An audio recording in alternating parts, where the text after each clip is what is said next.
Hola hermanitos, ¿cómo están? Mi nombre es Melissa Jaimes y soy miembro de la comunidad reparadora de Jesús Eucaristía en la ciudad de Bucaramanga. Y en este día quiero compartir con ustedes un ratico acerca del tema de virtudes teologales.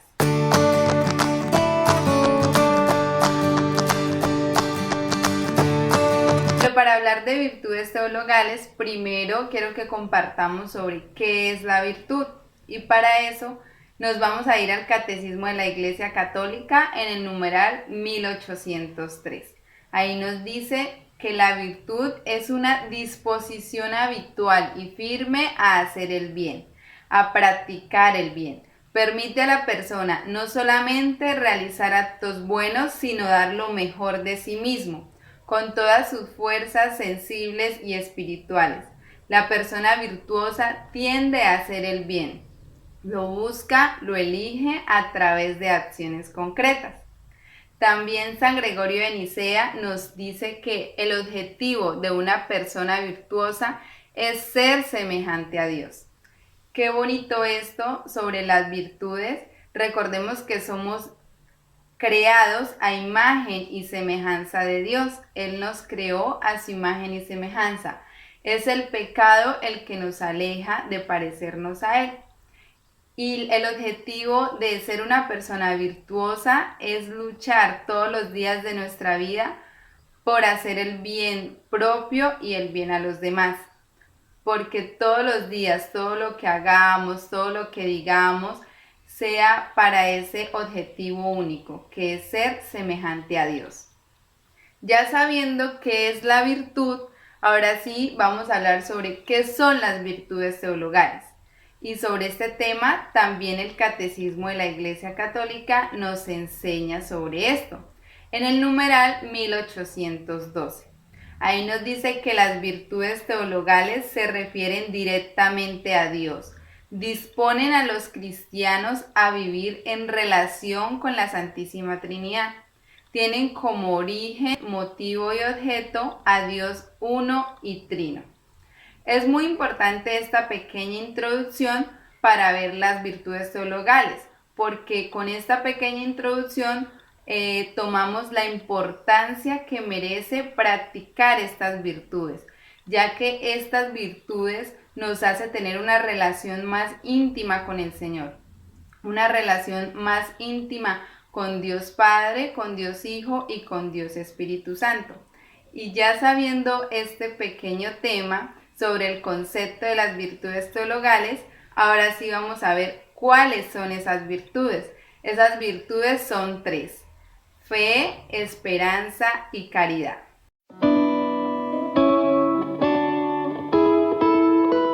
Bueno, y la primera virtud que vamos a ver es la virtud de la fe. La fe es aquella virtud teologal que hace que nosotros creamos en Dios. Es esa virtud que hace que nosotros nos entreguemos entera y libremente a Dios. Es esa virtud que hace que nosotros creamos en las enseñanzas del Señor y en todo lo que Él nos ha revelado. En Hebreos 11 nos dice que la fe es garantía de lo que esperamos y la prueba de aquello que no vemos. Si no tuviéramos fe, no creeríamos en Dios, no creeríamos en la vida eterna, no creeríamos que Él murió por nuestros pecados y para darnos la salvación. Pero para decir que tenemos fe, debemos pasar por tres sencillos verbos, que es conocer, creer y practicar. No podemos tener fe en alguien que no conocemos. Entonces lo primero que debemos hacer es conocer al Señor. ¿Y cómo lo conocemos? Lo conocemos a través de las Sagradas Escrituras, a través del Evangelio, a través de las formaciones que hay, a través del querigma, a través del discipulado. De esta manera lo conocemos.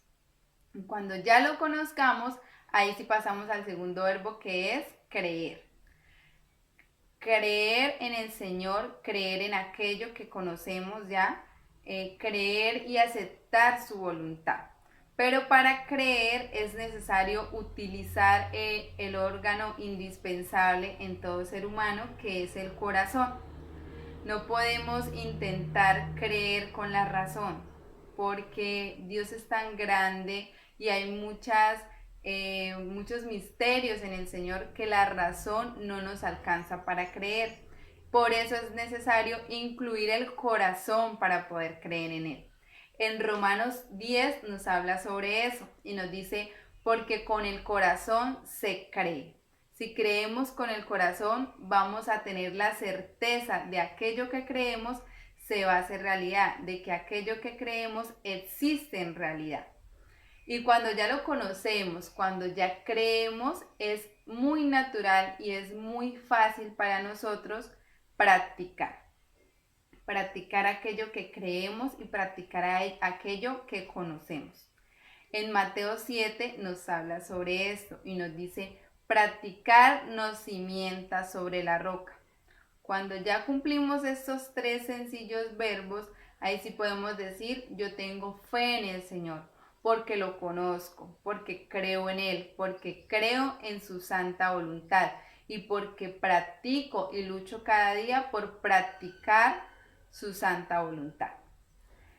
Bueno, ya sabiendo qué es la fe, en cada virtud que vamos a ver, que recordemos que son 3, les voy a hablar sobre algunos personajes santos o beatos que potencializaron mucho esta virtud. Entonces, en el caso de la fe, les voy a hablar sobre 2 santos, 2 hermosos santos, que uno de ellos es San José Sánchez del Río.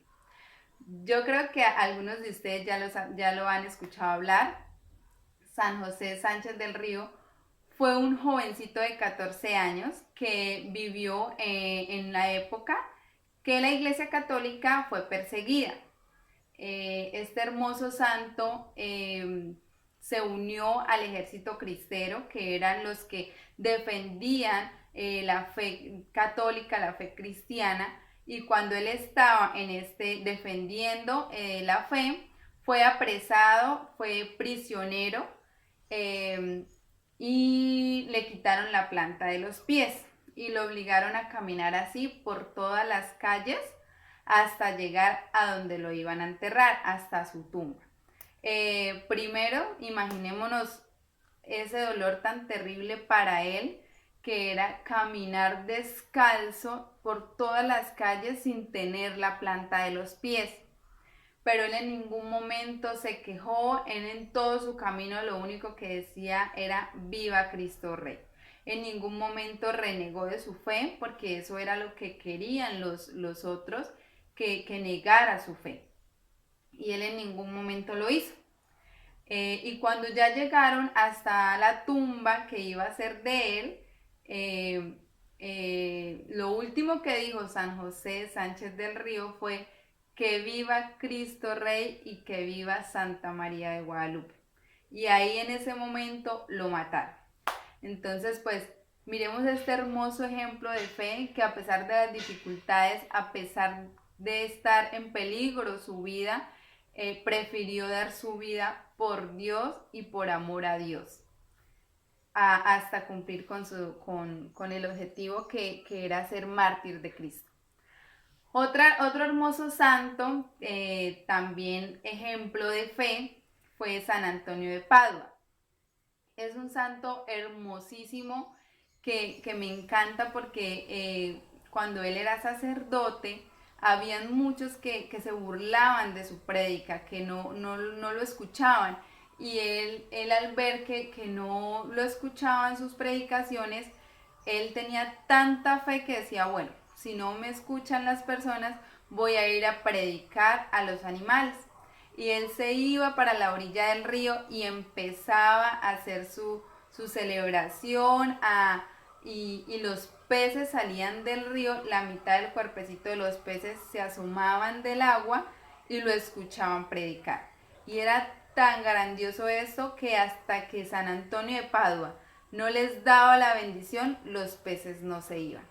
Entonces miremos esta fe tan grande de San Antonio de Padua, que él sabía que las criaturas de Dios lo iban a escuchar, porque son criaturas del Señor.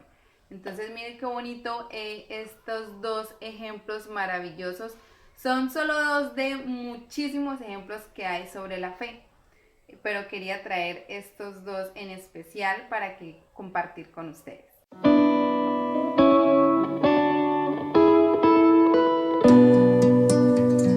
En nuestra segunda virtud teologal tenemos la esperanza. La esperanza es una virtud muy hermosa, es la virtud más humilde de todas y es hermosa porque permanece oculta. Es una virtud que nos acerca muchísimo a Dios. Es esa virtud teologal que hace que nosotros aspiremos al reino de los cielos, aspiremos a la salvación. Es esa virtud que nos llena de paciencia, porque sin paciencia no hay esperanza. Es como cuando sembramos una semillita y tenemos que tener paciencia para que esa semillita germine, para que esa plantita crezca. Es así la esperanza. Nosotros sembramos, nosotros cosechamos, pero es el Señor quien da el crecimiento. La esperanza es el ancla del alma. Sin esperanza no podemos añorar a esa felicidad eterna que es la salvación. Yo sé que en muchas ocasiones por las dificultades, por los problemas que tenemos en nuestro diario vivir, se tiende a apagar la esperanza, pero no podemos dejar que esto suceda, porque si dejamos que la esperanza se nos vaya, se nos va también ir ese deseo de llegar al Señor, ese deseo de anhelar el reino de los cielos. Y para cosechar esa esperanza es necesario realizar 3 actos muy importantes de esperanza. El primero es expresarlo con nuestras palabras. Al Señor le encanta que nosotros le hablemos, que nosotros le digamos lo que sentimos. A Él le encanta que nosotros le digamos: Señor, yo creo en ti, Señor, yo creo en tu salvación, yo creo que tú te entregaste por mí, por mi salvación. Yo creo en esa felicidad eterna, yo creo en el reino de los cielos. A Él le encanta que se lo digamos. Después de expresarlo con nuestras propias palabras, lo que sigue es orar con confianza. Hacer oración confiando en que el Señor nos está escuchando. A veces le pedimos un montón de cosas al Señor y cuando oramos le hacemos una lista de peticiones esperando a que Él nos cumpla al pie de la letra todo lo que le pedimos. Pero la oración con confianza consiste en que Él nos escucha y en que Él sabe lo que realmente nosotros necesitamos, lo que realmente nos conviene. Entonces, esto es la oración con confianza, esperar a que el Señor actúe en su santa voluntad con nosotros. Después de hacer estos 2 actos, el tercero es mirar y contemplar con amor.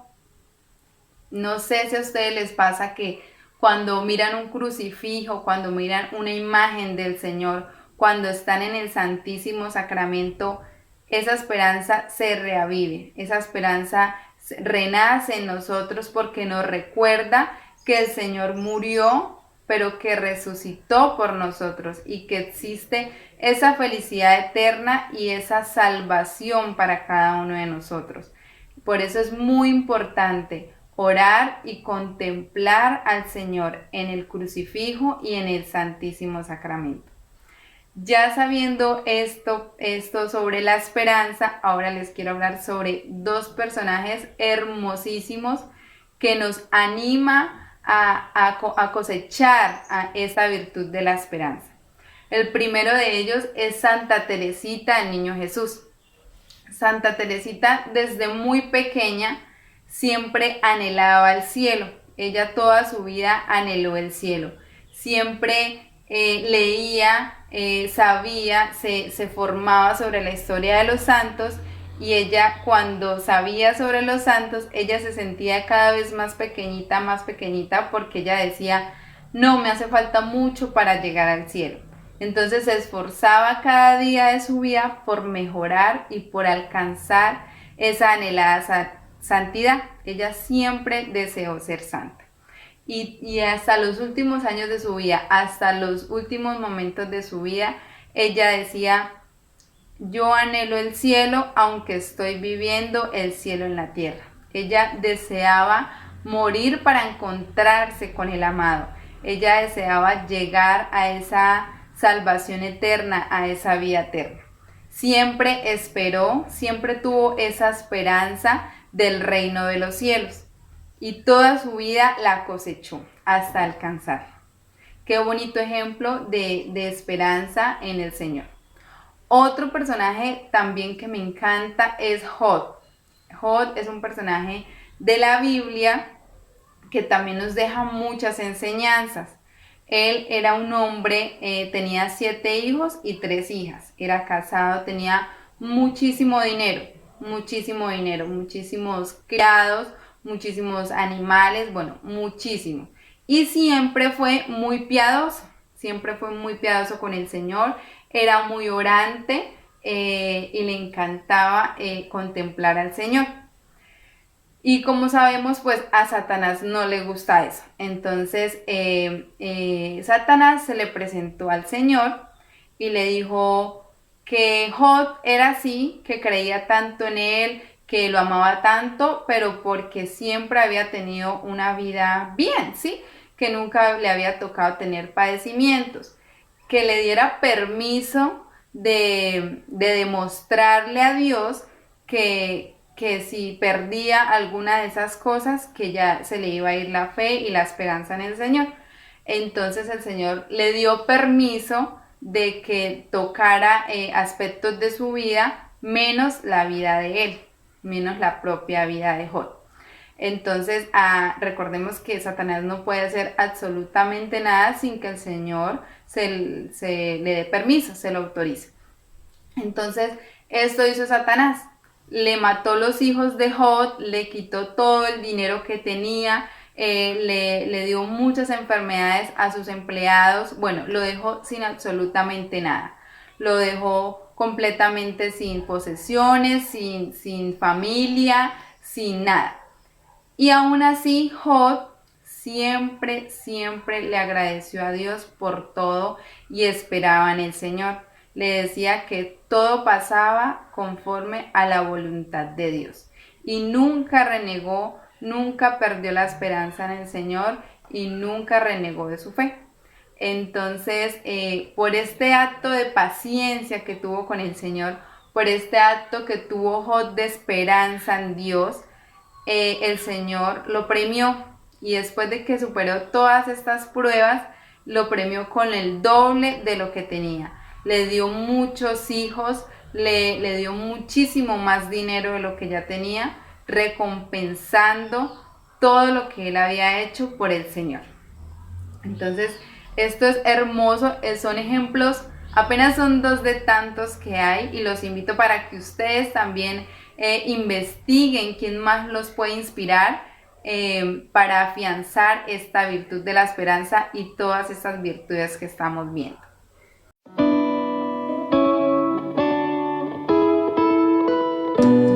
En nuestra tercera y última virtud teologal tenemos la caridad. La caridad es una virtud fundamental en la vida del cristiano. Es esa virtud que nos debe identificar a cada uno de nosotros. La caridad es muy sencilla y se puede resumir en una sola frase: adorar a Dios y servir al prójimo. La caridad no consiste solamente en dar aportaciones económicas. La caridad no consiste solamente en dar de aquello de lo que tenemos. La verdadera caridad consiste en donarnos a nosotros mismos. Y para esto, para llevar en nuestra vida una verdadera caridad, es necesarios 2 momentos. El primero es llenarnos de Dios y el segundo, donarnos a los demás. ¿Y cómo nos llenamos de Dios? Nos llenamos de Dios a través de la oración, a través de ese encuentro íntimo con el Señor. Nos llenamos de Dios a través de los sacramentos, especialmente el sacramento de la Eucaristía. Nos llenamos de Dios con la lectura y la meditación de la palabra. Nos llenamos de Dios con esa oración de alabanza, de contemplación, de adoración, incrementando nuestra cercanía con el Señor. Y ya habiendo llenado nuestro corazón de su amor y haber experimentado su amor, de esta manera ya podemos donarnos a los demás, ya podemos servir a los demás, ya podemos donarnos en tiempo, ya podemos dar a los demás el perdón, ya podemos hacer obras de misericordia, todas las obras de misericordia, no solo corporales, sino también espirituales. De esta manera nos donamos a los demás. Bueno, ya habiendo sabido específicamente qué es la verdadera caridad y cómo conseguir una verdadera caridad, quiero hablarles de unos personajes hermosos que nos enseñan y nos inspiran a llevar a cabo la caridad. El primero de ellos se llama Miguel Agustín Pro. Él es un beato que fue sacerdote. En el tiempo en que él fue sacerdote, hubo unas persecuciones a la Iglesia Católica y a él lo culparon de unos actos terroristas que supuestamente había hecho. Entonces lo tomaron preso y bueno, estando prisionero, cuando ya él sabía que ya lo iban a matar. Bueno, la historia es hermosa, es larga, pero para no extendernos les voy a contar lo esencial. Entonces cuando él lo iban a matar, lo iban a hacer, él ya estaba prisionero y lo iban a matar en un patio, como en una plazoleta. Entonces en esa plazoleta habían muchas personas porque para ellos era importante que hubieran testigos de que si había algún acto terrorista, de que si eran rebeldes, ese era el destino para los que iban a hacer eso. Entonces, de camino de su celda a esa plazoleta iba custodiado por un policía. Y ese policía en ese trayecto le dijo: padre, perdóneme. Pues ahí todos ya sabían que lo iban a matar, el sacerdote también, el policía también. Entonces el sacerdote le respondió: no solo te perdono, sino también te doy las gracias.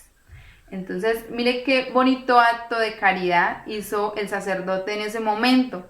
Es un acto de perdón. Él sabía que lo iba a matar. En otra, pues, no le dice esas palabras, sino le empieza a decir cosas feas o así. Y este hermoso sacerdote le dijo: te perdono y te doy las gracias. Después de esto lo llevaron a la plazoleta y ahí lo asesinaron con un tiro de gracia. Y antes de asesinarlo, el sacerdote pidió que lo dejaran orar un momento y se lo concedieron y el sacerdote dijo: que viva Cristo Rey.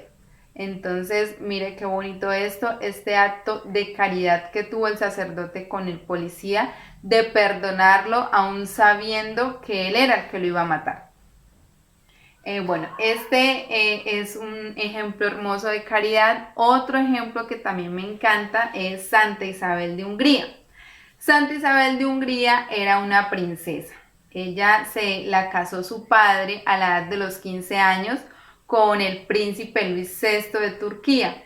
Entonces ella se convirtió en una princesa y a pesar de tener todos los lujos que ella hubiera podido desear, tenía hermosos vestidos, joyas, de todo. Ella siempre fue una mujer con mucha caridad. Siempre dio de todo lo que tenía a los más pobres.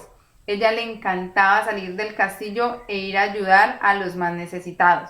Su esposo nunca le tuvo problema por eso, siempre la apoyó. Cuando llevaban 5 años de casados, ella tenía 20 años y su esposo falleció. Ella enviudó a la edad de 20 años. Bueno, la historia de ella también es larga. Cuando ella enviudó, la dejaron sin dinero, sin bienes, sin nada. Ella quedó con 3 hijos y entonces ella vivió un tiempo en la pobreza, pero ya le hicieron unos arreglos y todo. Y ella volvió a recuperar sus bienes. Y cuando volvió a recuperar sus bienes, ella creó un hospital para los pobres, creó un hospital para los más necesitados. Y ella le encantaba, ella personalmente iba y ayudaba a atender a esas personas que llegaban al hospital. Un Viernes Santo, Santa Isabel de Hungría hizo votos de pobreza y votos de despojo. Entonces ella entregó todo lo que tenía para los más necesitados y ella prefirió vivir sin nada.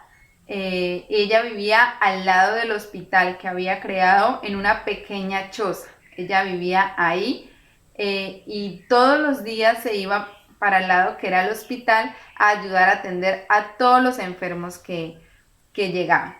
Entonces, qué hermoso ejemplo que aún una princesa con tantos lujos, con sus vestidos hermosos, con sus joyas, dejó todo para ayudar y para servir a los demás.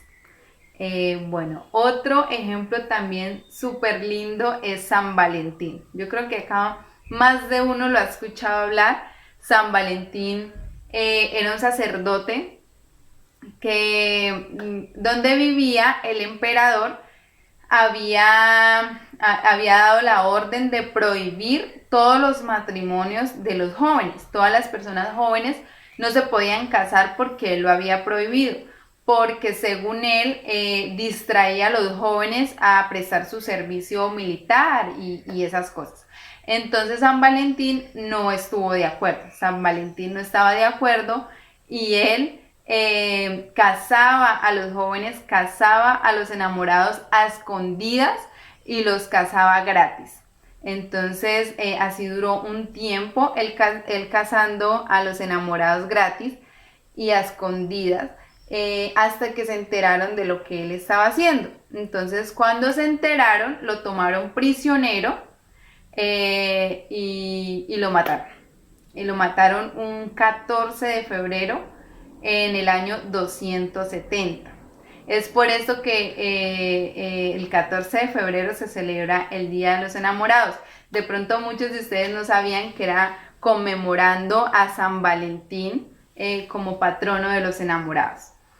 Este acto también de caridad que él hacía, que era casarlos gratis y casarlos a escondidas, por no estar de acuerdo con esa ley que habían puesto el emperador.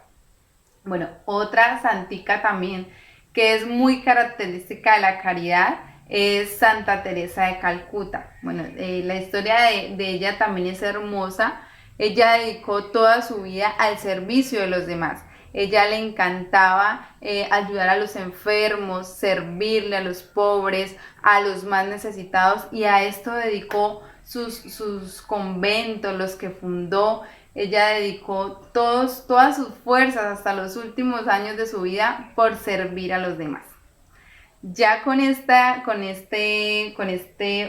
virtud cerramos las 3 virtudes teologales que fueron esperanza, fe y caridad. Y ya para terminar, habiendo nombrado algunos ejemplos que nos inspiran para fomentar en nosotros estas virtudes, no podemos dejar de un lado y no podemos dejar la oportunidad para nombrar a la reina de las virtudes, a la llena de gracias, a la hermosa mujer, nuestra madre, la Virgen María. Pidámosle todos los días a ella que nos ayude a su ejemplo a fomentar en nuestra vida estas virtudes, y no solo estas 3 virtudes, sino todas las virtudes que ella posee. Entonces, muchas gracias a todos por este tiempo que me han regalado de poderles compartir un poquito sobre este tema. Que Dios los bendiga y los acompañe todos los días de su vida. Un abrazo grande y que Dios los bendiga.